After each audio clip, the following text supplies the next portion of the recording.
when do you know if it's good chalk or bad chalk? When is it time to kind of eat the chalk or fade the chalk? Like, how do you guys evaluate when to, I guess, pay attention to ownership and when to ignore it?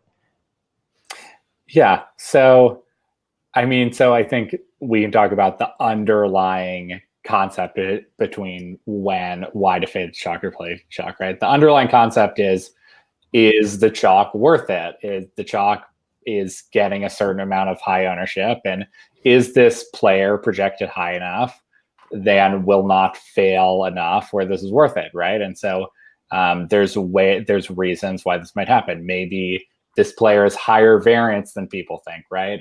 They might be a high projected player, but they actually fail quite a bit of the time, right? They have high upside and they have high downside. And when a player is really chalky, you can kind of think about it in reverse. If the player has high enough downside, then they're going to fail enough where it's not worth it, right? Or if they're not projected high enough, where there's not a big enough difference between this player and a player that's, just a couple points projected lower, but is going to garner way lower ownership, you're going to want to fade the chalk, right? But if that player is just way higher projected than everyone else, you're going to want to play it. But with regards to, if you're using SaberSim, all you have to do is project the players right, project the ownership right, use the ownership fade slider, decide how much you want to consider fading ownership, and then let the builder do it, and it's going to make the decision for you. But the underlying factors with that is, does this player have a lot of downside? Is he not actually as good as this other low-owned possibility? And that's all basically SaberSim is considering. Yeah, I just want to be clear. For cash games, you shouldn't want to avoid high ownership. In fact, you may want to lean into high ownership a little bit. So this is just specifically for GPPs because they're top heavy. So you want to take a higher variance approach. So fading the chalk can sometimes be good, and for exactly the reasons Max said. And I think SaberSim really takes this into consideration well. And if you're playing like a high stakes multi-entry GPP where ownerships are going to be really concentrated, you may want to fade ownership a lot. But if you're doing a contest under $3 or something that is going to have a lot of beginners in it, then maybe don't take ownership fade that much in consideration. Yep. And one of the other fundamental things that you guys touched on a little bit, but I want to emphasize is the underlying variance of the player. Because in baseball, if you had a batter who's projected to be owned like 60%, it probably almost never makes sense to take that batter. Yeah.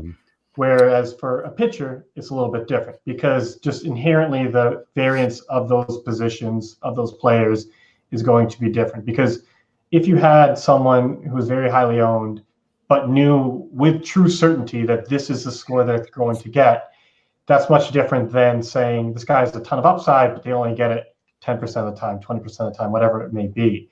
And I think it's kind of understanding those trade-offs are very different for different sports.